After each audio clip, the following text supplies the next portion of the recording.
Hello everyone, के छ? अहिले चाहिँ जापानमा 4:50 भएको छ। अहिले हामी घुम्न जाँदैछौँ होइन, त्यही भएर भिडियो बनाउन लागेको। कस्तो छ ए मन पऱ्यो भने लाइक कमेन्ट गरिदिनु है त। म एकदम बिस्तारै बोलिरहेको छु। भ्लग आज यो मेरो युट्युब च्यानलको यो भ्लग डे 3 हो है त। जापानिज लाइफस्टाइल कस्तो हुँदो रहेछ जापानमा भनेर देखाउनलाई बनाइरहेको भिडियो है त। तपाईँहरूलाई कस्तो लाग्छ, मन पऱ्यो भने लाइक कमेन्ट गरिदिनु। अहिले चाहिँ मेरो 2जना साथी र म छु होइन, टोटल गरेर 3जना छौँ। उनीहरू 2जना अगाडि चाहिँ गफ गर्दै हिँडिरहेको छ, म चाहिँ भ्लगिङ गरिरहेको छु। उनीहरूलाई अलिकति भ्लगिङ मन पर्दैन है त, त्यही भएर हो एउटा म एक्लै भ्लगिङ गरिरहेको छु। उनीहरू 2जना चाहिँ आज के भयो भन्ने कुरामा विषयमा कुरा गर्दैछन्। अस्ति चाहिँ यहाँ फुकुओका सहरमा चाहिँ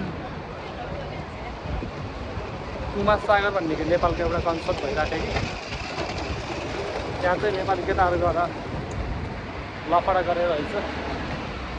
केही विषयमा हाम्रो 2जना साथीहरू चाहिँ गफ गरिरहेछन् है त। अस्ति निकै ठुलो लफडा परिरहेको थियो यहाँ जापानमा। हामी नेपाली मान्छेहरू अस्ति मूर्ख हुन्छौँ कि जहाँ गए पनि लफडा गर्नलाई केही जानेको छैन। जापानमा चाहिँ अनुशासन एकदम पुरै यो डिसिप्लिनलाई चाहिँ फर्स्टमा प्रायोरिटी राख्छ है। त्यही भएर हामी त डिसिप्लिनमा बस्ने मान्छे, कसैलाई केही भन्न पनि भनिँदैन।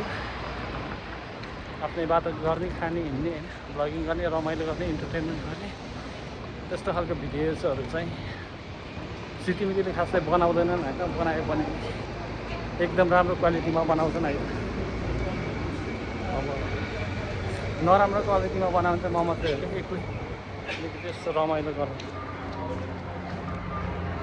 मुकेश दोष यता आउँदा यहाँ यता चाहिँ मेरो मुकेश दोष छ नै, उनीहरू चाहिँ गफ गरेर हिँडिरहेछन्।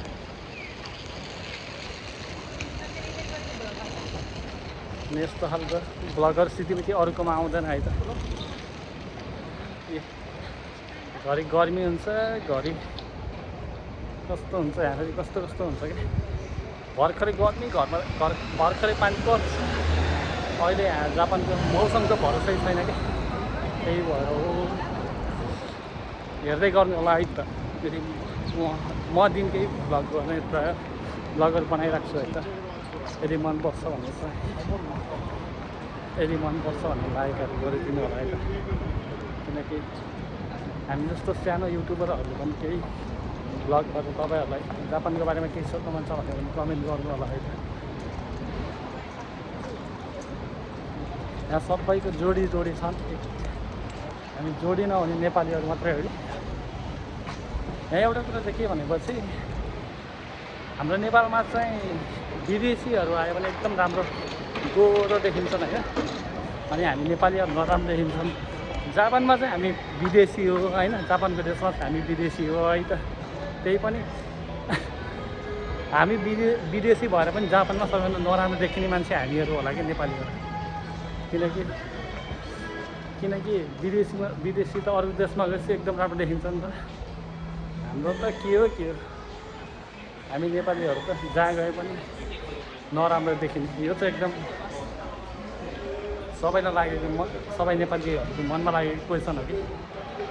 किनकि अब विदेश भनेको त अनि एउटा कुरा त विदेश भन्दा बित्तिकै विदेशी भन्दा बित्तिकै राम्रो मान्ने हुन्छ नि त। हाम्रोतिर चाहिँ अब नेपालमा चाहिँ विदेशी आउँदा बित्तिकै ओहो कस्तो राम्रो विदेशी हो, हेर्दै गोरो छालाहरू कस्तो राम्रो भन्ने हुन्छ होइन।